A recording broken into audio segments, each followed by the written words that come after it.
नमस्कार। आज हम पढ़ रहे थे अशोक मौर्य पढ़ रहे थे। ठीक है ना दोस्तों। तो जब हम अशोक मौर्य पढ़ रहे थे,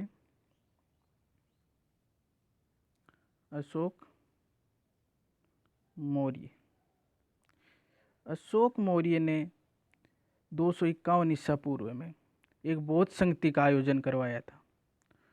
251 ईसा पूर्व में वो तीसरी बौद्ध संगति थी। ठीक है ना। 18वें वर्ष, शासन के कौन से वर्ष? 18वें वर्ष। तो एक बात बताऊं आपको कि ये जो तीसरी बौद्ध संगति है 251 ईसा वर्ष पूरे हुई है, ये 18वें वर्ष हुई थी। कौन से वर्ष हुई थी? 18वें वर्ष। ये कहाँ हुई थी?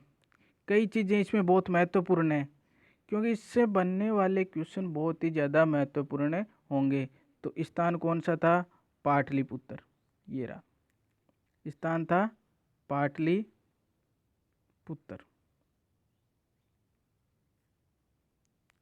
स्थान पाटलिपुत्र। ठीक है ना। अध्यक्ष कौन थे? ये आपसे नहीं पूछा जाएगा, लेकिन जो कंपटीशन की तैयारियां कर रहे हैं उनके लिए ये सबसे महत्वपूर्ण है कि तीसरी बौद्ध संगति के अध्यक्ष कौन थे। तो मोगलीपुत्र तिस्क नाम मैं अभी लिख देता हूँ, 1 मिनट।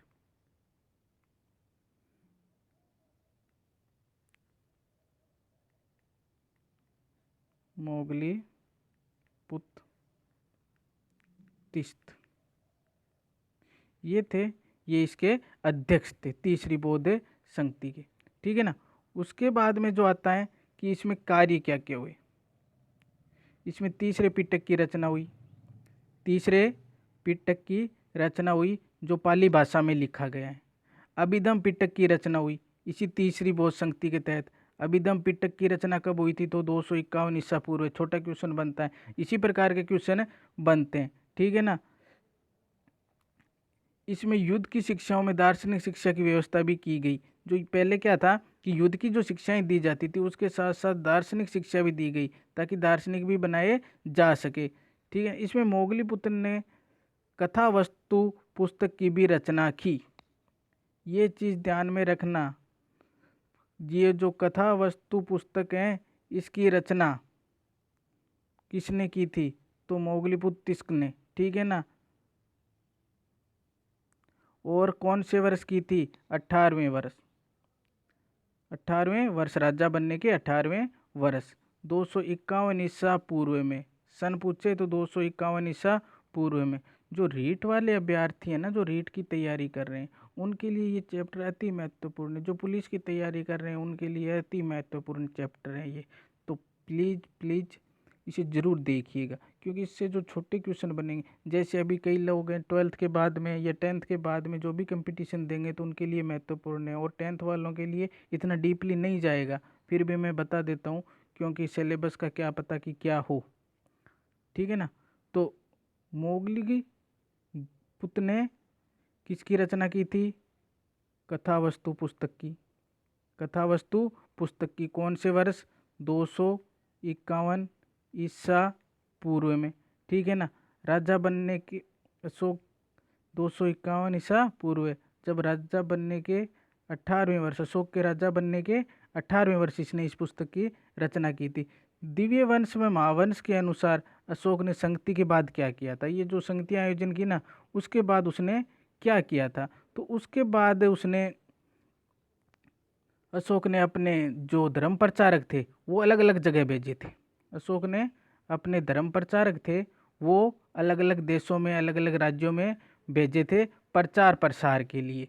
तो प्रचार प्रसार के लिए अशोक ने जो भेजा था अपने पुत्र महेंद्र वर्मन, संघमित्रा, इनको भी श्रीलंका वगैरह भेजा था। तो उसके बारे में हम चर्चा कर लेते। बौद्ध धर्म प्रचारक भेजे थे इसने। कौन से प्रचारक भेजे थे? बौद्ध धर्म। जो केवल किसका प्रचार करते थे? बौद्ध धर्म का प्रचार करते थे। इसने कौन से प्रचारक भेजे थे अशोक ने?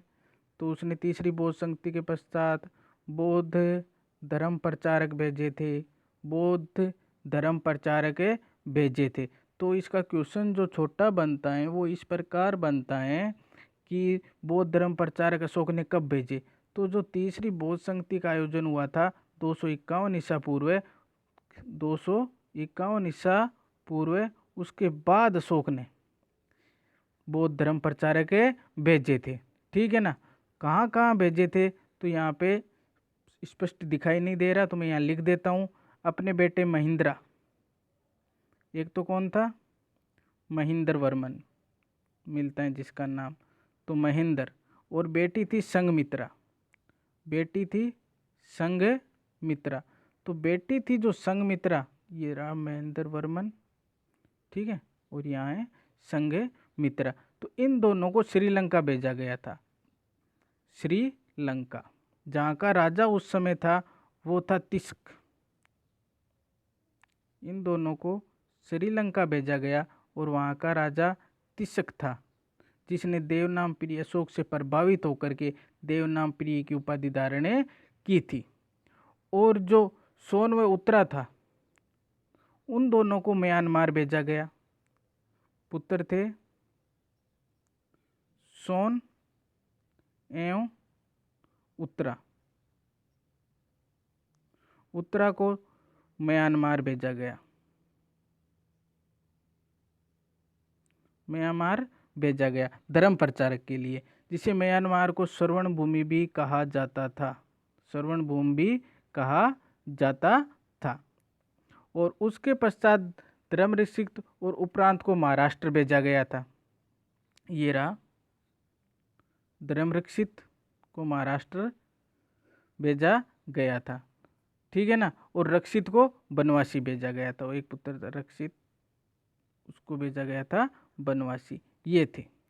अब बारी आती है कि अशोक ने दंड किस प्रकार देना प्रारंभ कर दिया था। तो अशोक की जो दंडों की बात आती है ना, तो दंडों में उसने काफ़ी सारी कटौती कर दी थी। ठीक है ना। पहले अशोक क्रूर बताया जाता था, लेकिन उसके पश्चात उसने क्या किया, मृत्युदंड को समाप्त कर दिया। लेकिन मृत्युदंड प्राप्त व्यक्ति को उसने समाप्त भी नहीं किया था पूर्णतः। कुछ लेखक ऐसा लिखते हैं कि उसने मृत्युदंड को क्या कर दिया था, समाप्त कर दिया था। ठीक है ना। समाप्त का कहते हैं, लेकिन अशोक ने मृत्युदंड को समाप्त नहीं किया था, जबकि उसने मृत्युदंड प्राप्त व्यक्तियों को 3 दिन की मोहलत दी थी। तो क्वेश्चन बनता है वो इस प्रकार बनता है कि अशोक ने मृत्युदंड को समाप्त कर दिया था, नहीं किया था। ठीक है ना। अशोक ने मृत्युदंड प्राप्त व्यक्तियों को कितने दिन की मोहलत दी थी, तो 3 दिन की मोहलत अशोक ने वो दी थी। अब अशोक ने जो अपने अधिकारी नियुक्त किए थे उनके बारे में जानकारी प्राप्त कर लेते हैं। ठीक है ना।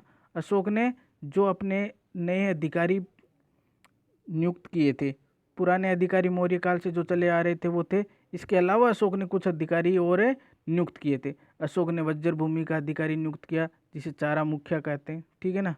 वज्र भूमि कहा गया, चारागाह की जो भूमि थी, चारागाह का जो मुखिया था उसे क्या कहा गया, वज्र भूमिक,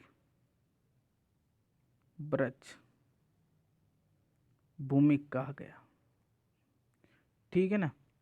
और शस्त्राध्यक्ष, शस्त्र अध्यक्ष, इसे कहा गया इति, एक मिनट, इतिजक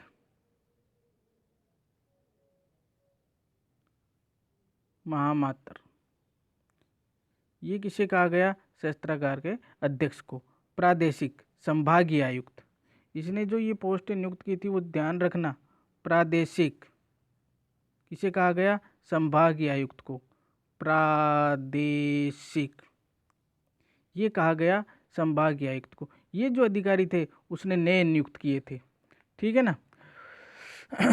ये जानकारी इसके 12वें अभिलेख से मिलती है कि इसने ये अधिकारियों की नियुक्ति की थी। ये जानकारी हमें कहाँ से मिलती है, तो वज्र भूमिक, इतिजक महामातर, प्रादेशिक, ये जो अधिकारी इसने नियुक्त किए थे इनकी जानकारी हमें कहाँ से मिलती है, तो इसकी जानकारी जो हमें मिलती है वो 12वें वरद शिलालेख से मिलती है। ठीक है ना। और 12वें वरद शिलालेख से किसकी जानकारी मिलती है, तो चारागाह के मुखिया की, शास्त्राध्यक्ष की, संभागीय आयुक्त की जानकारी हमें प्राप्त होती है। कहाँ से होती है, तो वो 12वें शिलालेख से होती है। ठीक है ना। अशोक के समय अधिकारियों को महामात्र कहा जाने लगा। महत्वपूर्ण अधिकारियों को क्या कहा जाने लगा था, तो महामात्र, महामात्र, ये अशोक के समय महामात्र कहा जाने लगा था अधिकारियों को।